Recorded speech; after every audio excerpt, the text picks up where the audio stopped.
সাথীরা। আমিন সর্বোপরি একাই 10,000 লোককে কন্ট্রোল করে দেওয়ার ক্ষমতা রাখে, তাই দ্বিতীয় ইতিহাস গড়ে দিয়ে যাচ্ছে।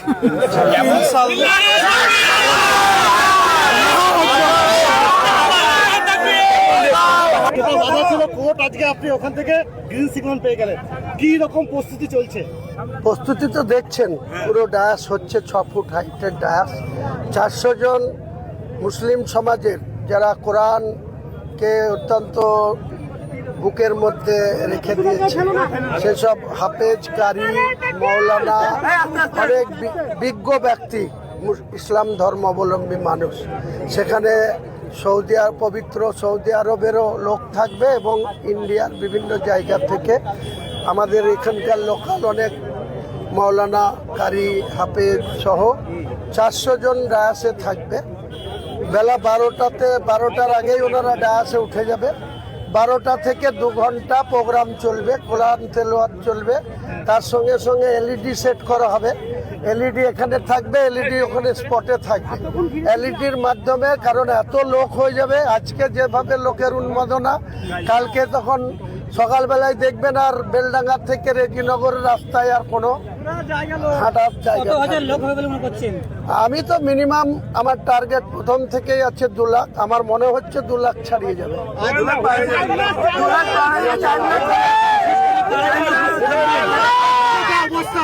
কি হতে পারে এখানে? সুনামি নামবে? হ্যাঁ, আজকে যে অবস্থা দেখছি, কালকে সুনামি নামবে এখানে? সম্ভাবনা প্রবল। যত বেশি লোক এখানে আসবে, উপস্থিত হবে, তত কিছু লোকের চুল কুকড়াতে শুরু করবে, মাথার চুল কুকড়াতে শুরু করবে। পুলিশের যেমন নিরাপত্তা দেখার দায়িত্ব, তেমনি আপনিও একজন জনপ্রতিনিধি হিসেবে আপনারও দায়িত্ব রয়েছে। আপনি এত লোক কাল কি করে সামলাবেন? পর্যাপ্ত প্রশাসনিক সহযোগিতা হবে। এখানে 9 ব্যাটালিয়ন কেন্দ্রীয় বাহিনী চলে এসছে, আরও গোটা রাজ্য থেকে বিভিন্ন জায়গা থেকে পুলিশের আধিকারিক এবং ফোর্স পুরো মজুত হচ্ছে। রাত্রের মধ্যে এত পুলিশ এখানে থাকবে, বাকি আমার 2000 ভলেন্টিয়ার থাকবে আমার সঙ্গী সাথীরা। আমিন সর্বোপরি একাই 10,000 লোককে কন্ট্রোল করে দেওয়ার ক্ষমতা রাখে, আমার ভালোবাসা দিয়ে তাদের কন্ট্রোল রাখবে ইনশাআল্লাহ। এটা নিয়ে আজকে কোনো কথা বলবো না, আপনি 22 তারিখের জন্য ওয়েট করুন। Morning shows the day. এই morning shows the day Bangla মানে হচ্ছে সকাল দেখলেই সারা দিন কেমন যাবে সেটা বোঝা যায়।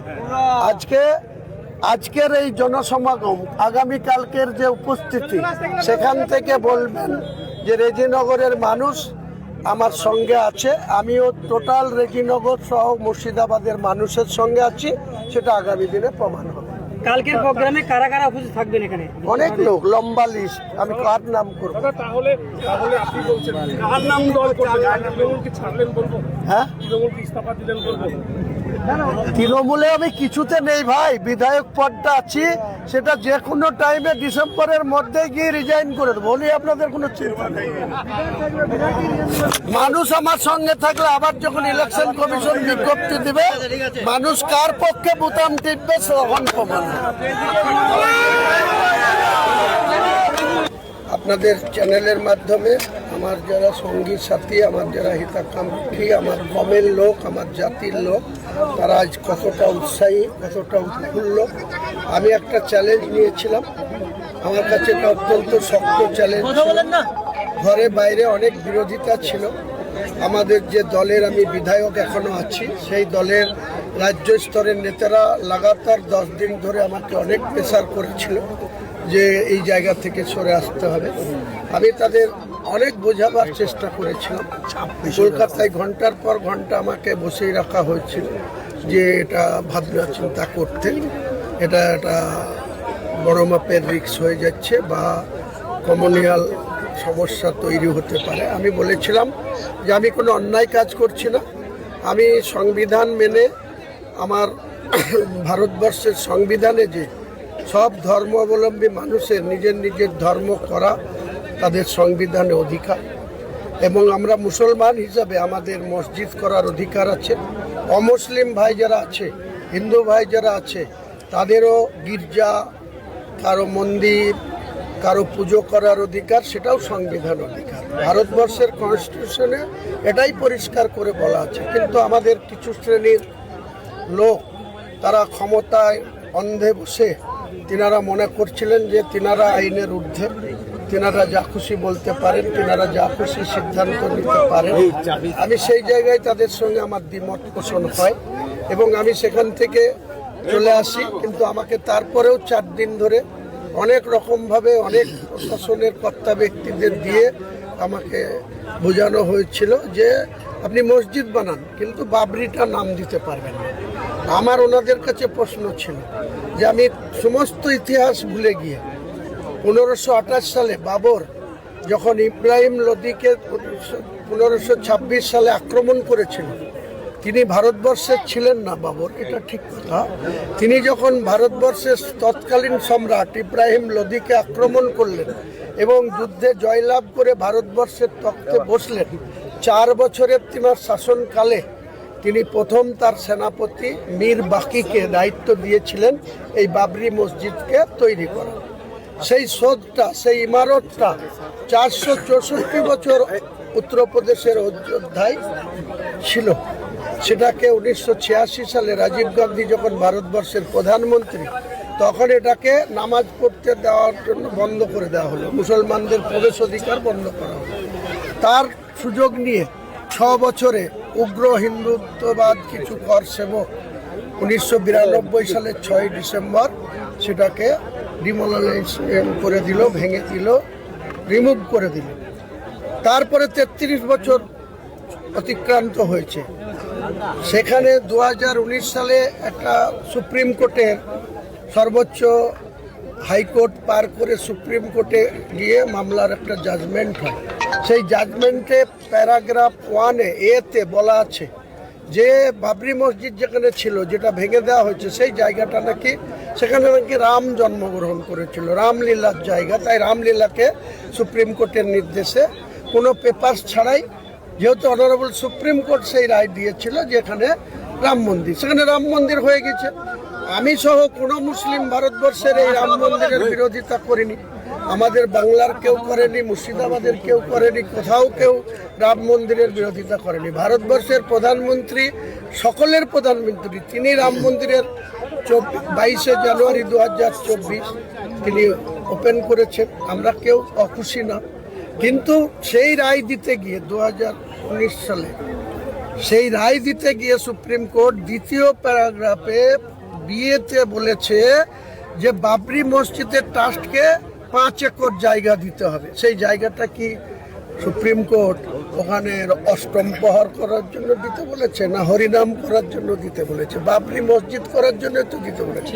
কিন্তু উত্তরপ্রদেশের সরকার সুপ্রিম কোর্টের রায়কে মান্যতা দিয়ে নিজের পলিসি খাটিয়ে এমন একটা জায়গায় 5 একর জায়গা দিয়েছে, যেটা অযোধ্যা থেকে 14 কিলোমিটার দূরে, অত্যন্ত লোকালয়ে, এবং সেখানে মাত্র 15% মুসলমানের বাস।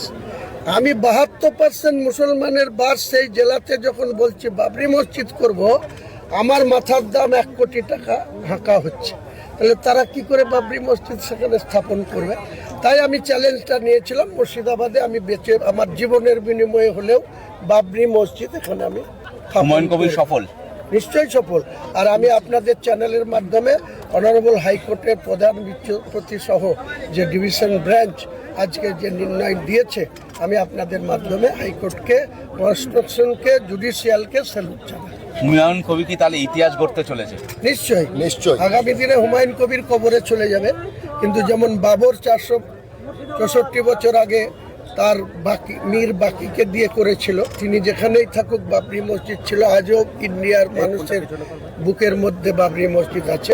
দ্বিতীয় বাবরি মসজিদ হচ্ছে। আমি কোনো দিন চলে যাব, কিন্তু একটা ইতিহাস থাকবে যে বাবর এর ভালো নাম ছিল জহিরুদ্দিন, আমার পিতার নামও জহিরুদ্দিন। বাবরের 4র্থ সন্তান, ছোট সন্তানের নাম ছিল হুমায়ুন কবি, আমিও ঘটনাক্রমে হুমায়ুন। তাই দ্বিতীয় ইতিহাস গড়ে দিয়ে যাচ্ছে।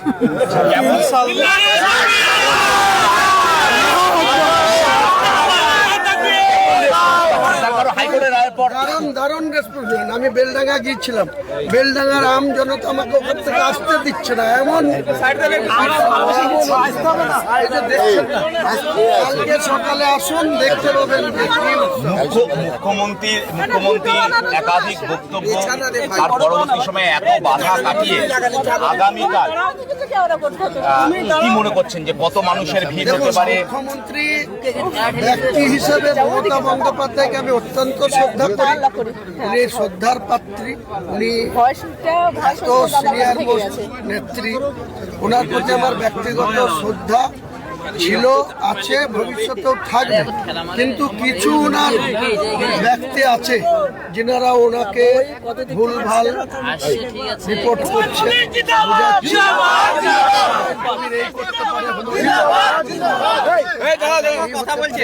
কাজে মুখ্যমন্ত্রীর কাছে বিভ্রান্ত হওয়াটা আমার কাছে দুঃখজনক। তা নাহলে হুমায়ুন কবির একসময় মুর্শিদাবাদে হুমায়ুন কবিরকে অনলাইনে বলেছে হুমায়ুন কবির স্ট্রং ম্যান। হুমায়ুন কবিরকে অনেক কাজে লাগিয়েছে তার দলের স্বার্থে। আজকে হুমায়ুন কবিরকে বাধ্য করে দিয়ে তিনি পোকামাকড়ের সঙ্গে তুলনা করছেন। ফোন করেছিলেন? না, কথা হয়েছিল? না, মোটেই না, কথা হয়নি। কারণ ওনারা আমার কষ্ট আছে, তার উপরে ওনাদের মানে আস্থা হারিয়েছে। কাজেই আমি কোথাও একটু খারাপ লাগছে? নিশ্চয়ই খারাপ লাগছে। মুখ্যমন্ত্রীর প্রতি আমার শ্রদ্ধা আছে, কারণ একসময় আমি নাই চাইতে আমাকে রাজ্যের মন্ত্রিসভার সদস্য করেছিলেন।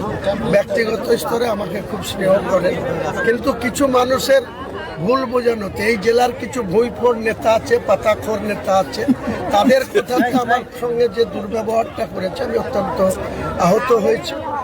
আমি সেটা কাটিয়ে উঠেছি, সাময়িক হয়েছিল কালকে, কিন্তু আজকে আমি পুরো ফ্রি। আর হাইকোর্ট যখন এটাকে স্বীকৃতি দিয়েছে আরও আমি উৎফুল্ল, আনন্দিত। এবং মুর্শিদাবাদের মুসলমান সম্প্রদায়ের কাছে আজকে আমি যে জায়গায় পৌঁছেছি, আগামী দিনে এই মুসলমানদের হাইটটা গোটা ইন্ডিয়া ছেড়ে বিদেশেও যাবে। মুর্শিদাবাদের এই হাইট।